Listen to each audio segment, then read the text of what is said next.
Berkeley. Être, c'est être perçu. Schopenhauer. Le monde est ma représentation. Il n'a pas d'existence indépendante de la conscience qui le perçoit. John Wheeler. L'univers n'existe que parce qu'il est observé. Upanishads. Ce que l'on nomme le monde n'est que le jeu de l'esprit. Tout ceci est conscience. Celui qui voit la conscience dans toute chose, celui-là connaît la vérité. Tout ça implique que l'univers n'est qu'une modélisation mentale et n'a pas besoin d'être un objet réel pour exister. Les pensées du mental étant aussi dans la conscience, l'univers tel que nous le concevons n'est certainement que virtuel. Dans l'absolu, ce sera toujours quelque chose plutôt que rien. Cristallisé par la conscience, qui témoigne d'un paradigme spirituel. Rien de tout ça ne peut être contredit, car c'est bien avec nos cerveaux électro-gélatineux que nous en déduisons ces principes.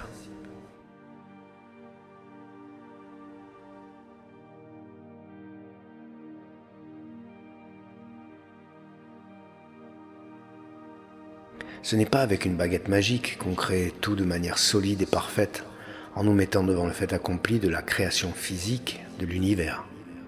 C'est bien notre mental qui travaille, ce même mental dont on ne connaît ni la forme, ni la couleur, ni la densité, ni la masse, ni même son travail. On crée une représentation photonique virtuelle qui nous fait voir un soleil même en fermant les yeux la nuit dans le noir. C'est fort, non ? Ouvrez le crâne de quelqu'un et observez l'intérieur.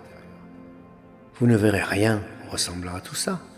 Ni situation, ni soleil, juste de la gélatine et des micro-arcs électriques entre synapses. Alors je sais que c'est dur à digérer, mais la physique a-t-elle déjà exhibé de la matière ? Non. Elle a remarqué que les atomes se resserraient suivant les cas de figure pour créer des formes. Mais si nous descendons encore plus profond dans l'infiniment petit, on s'aperçoit que ces accointances subatomiques sont entourées de vide.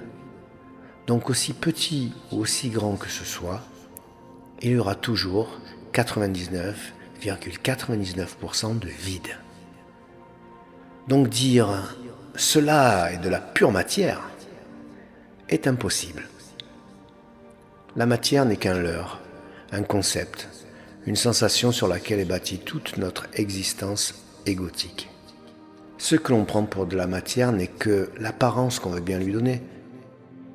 Pour conclure, affirmer que l'on vit dans un rêve est certainement plus vrai que de dire que nous évoluons dans de la matière et que le cerveau produit tout, conscience et esprit, lui-même de manière autonome, rien qu'avec ses petites étincelles. Mais ce rêve est tellement bien fait que notre mental ne voit plus que cette pseudo-réalité. Exactement pareil que François Pignon, le héros de La Chèvre ou Les Compères, se prend pour tel et non pour Pierre Richard, l'acteur et le réalisateur qui observe son jeu dans les rushs. Il sait qu'il est Pierre Richard qui joue son héros François Pignon. Mais François Pignon ne sait pas qu'il est Pierre Richard. En dehors de ce film, il n'est personne. Je finis là-dessus. Posez-vous cette question comme se l'est posée Jules Verne.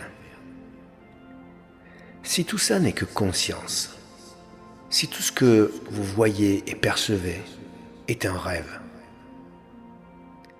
qui est celui qui observe ?